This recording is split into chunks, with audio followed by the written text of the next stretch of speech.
Hello, and thanks for joining us for this Spotlight Series segment.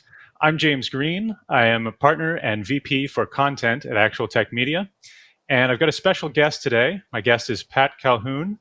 He is the CEO and founder at Espressive. Pat, thanks for joining us on the Spotlight Series segment today. Oh, absolutely. Thanks for having me. So I'm excited to learn a little bit more about Espressive. And in the brief discussions we've had before we started, I was very intrigued. So I'm pleased to bring this to our audience. Why don't you just tell the folks watching a little bit about what Espressive is and maybe what inspired you to build it? Yeah, absolutely. Let me start in the inverse, the questions, because that's going to help quite a bit. So prior to starting Espressive, I was SVP of product at ServiceNow. And in running that business, I got to interact with a lot of CIOs and senior IT leaders. And one of the things that I heard consistently from every customer was that while ServiceNow was helping them digitize a lot of the back office processes, when it came to the employee experience, it was like 1995. Organizations are putting a lot of resources and money into their service desk. And yet, whenever an employee has a question, they typically pick up the phone or they call. Very little automation. Organizations have tried to build their service portal. They've tried to shift left, if you will, and those efforts have failed. And so I started to try to solve that problem. And the question that we asked ourselves at the beginning was, is it even possible to automate the help desk? So at Espressive, our goal is to try to provide an ability for employees to get the help that they need, whether it's a question, whether it's a problem, it's a request, could be anything. It could lead to automation, but an ability for them to go to any channel that they use to interact with the help desk, ask a question, and get everything automated. And of course, when automation is not possible, connect them to a human to make sure that they get the help that they need. That's what we do. So our audience of IT professionals watching this is going to find the automation angle very interesting, and the way that Espressive can offload some of the service desk stuff interesting.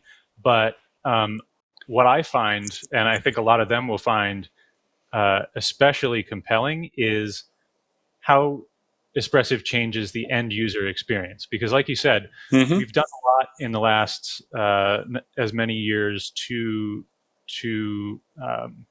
automate things, but the experience doesn't always trickle all the way down to the end user. And so I think you mentioned this, the only option for the end user may be to interact with the service desk in a way that they're not comfortable with. And so the fact that what you've built allows them to request help in whatever way they're most comfortable with is very compelling to me. Let's go on. Yeah, and oh, sorry. No, that's okay. I was going to say, let's go on and talk a little bit about the automation components of the platform. So answering the phone, understanding what a user needs, that's step one. But next comes actually doing something about that, right? And the Espressive platform can take action and resolve many of the issues that would typically take a human to resolve. Tell us a little bit more about that. Yeah, and so automation comes in multiple different forms, and sometimes it's something as simple as just providing an answer. You know, somebody is looking for, I don't know, to add a customer to a Teams meeting. So how do I do that?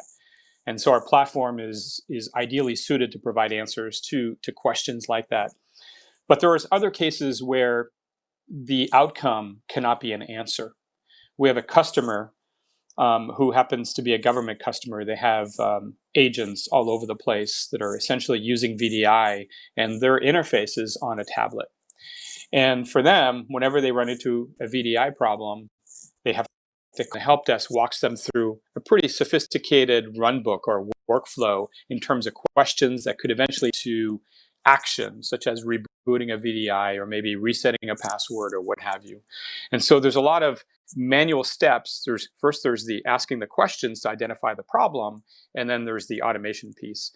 So what our customers have done is be able to take something like that and fully. So giving a customer an ability to go and define what that conversation needs to look like. Take that troubleshooting workflow and fully digitize it or automate it, if you will. And then at the end, give them an ability to go and take action. And again, it could be calling a third-party system to go and reset a VDI in this particular case.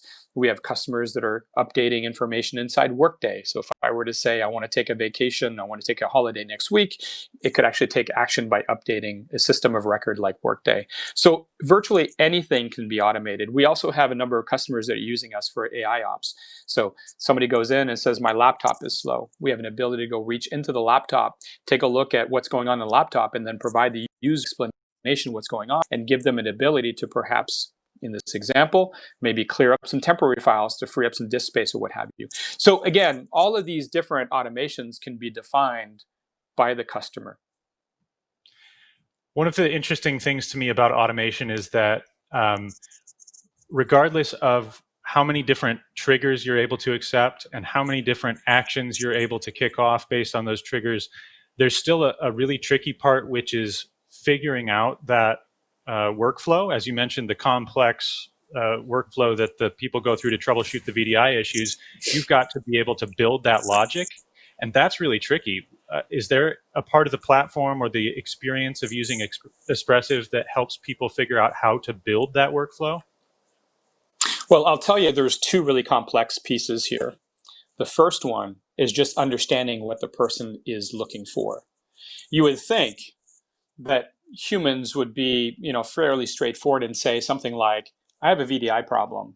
That typically doesn't happen, right? Right. People will say, woke up this morning, had a really bad day, grabbed a cup of coffee, got in my car, turned on my iPad, and I can't seem to get on.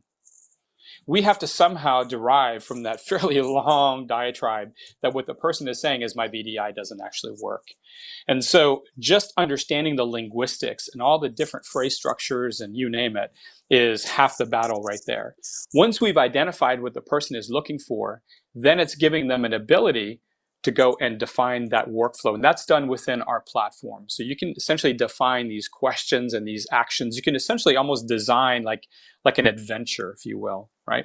That eventually leads, every one of these outcomes can lead to a different automation. All that is done on our platform.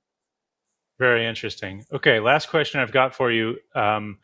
Obviously, the more different platforms that you can tie into and control, the more powerful the tool becomes. Give us a little bit of an idea of the scope of what can be orchestrated using the Espressive platform. Yeah, the sky's the limit. Now, I recognize that the majority of the audience on this particular call are going to be IT professionals.